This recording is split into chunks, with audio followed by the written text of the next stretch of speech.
মধ্যপ্রাচ্যে যুক্তরাষ্ট্র, ইসরায়েল এবং ইরানের মধ্যে চলমান সংঘাত দিন দিন আরও জটিল এবং বিস্তৃত আকার ধারণ করছে।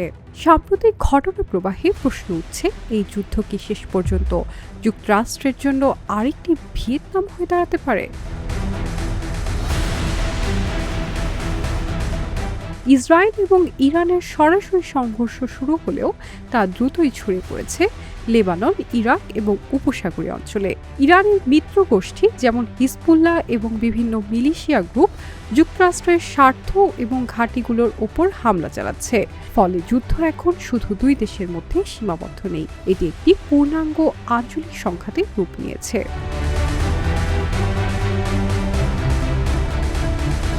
যুক্তরাষ্ট্র এবং ইসরায়েল ইতিমধ্যে ইরানের বহু সামরিক স্থাপনা ধ্বংস করেছে এবং আকাশপথে তাদের সুস্পষ্ট আধিপত্য রয়েছে। কিন্তু ইতিহাস বলছে, শুধু সামরিক শক্তি দিয়ে সব যুদ্ধ জেতা যায় না। ভিয়েতনাম যুদ্ধে যুক্তরাষ্ট্র বিপুল সামরিক শক্তি নিয়েও শেষ পর্যন্ত রাজনৈতিক এবং মানসিক যুদ্ধে হেরে যায়। এর পেছনে বেশ কিছু কারণ ছিল: দীর্ঘমেয়াদী যুদ্ধ, স্থানীয় প্রতিরোধ, গেরিলা কৌশল, জনসমর্থনের অভাব। এই একই উপাদানগুলো এখন ইরানের পরিস্থিতিতেও দেখা যাচ্ছে।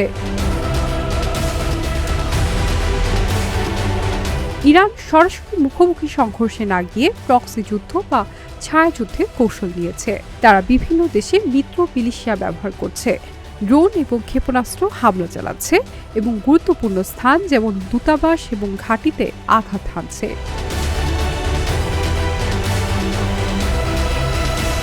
এই ধরনের যুদ্ধ দীর্ঘস্থায়ী হয় এবং প্রতিপক্ষকে ধীরে ধীরে ক্লান্ত করে ফেলে, যেমনটি ভিয়েতনামে হয়েছিল।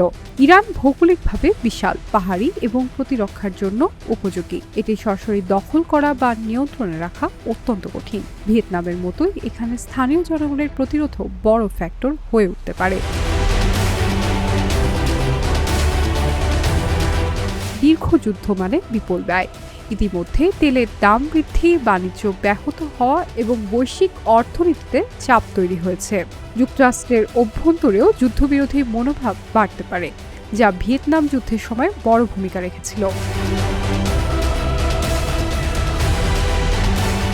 ইরান যুক্তরাষ্ট্র সংঘাত এখনো এমন পর্যায়ে পৌঁছায়নি যে একে সরাসরি ভিয়েতনাম বলা যায়।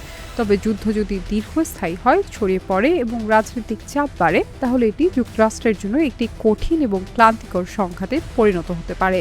সুতরাং প্রশ্নটির উত্তর এখনও অনিশ্চিত, কিন্তু সতর্ক সংকেতগুলো স্পষ্ট।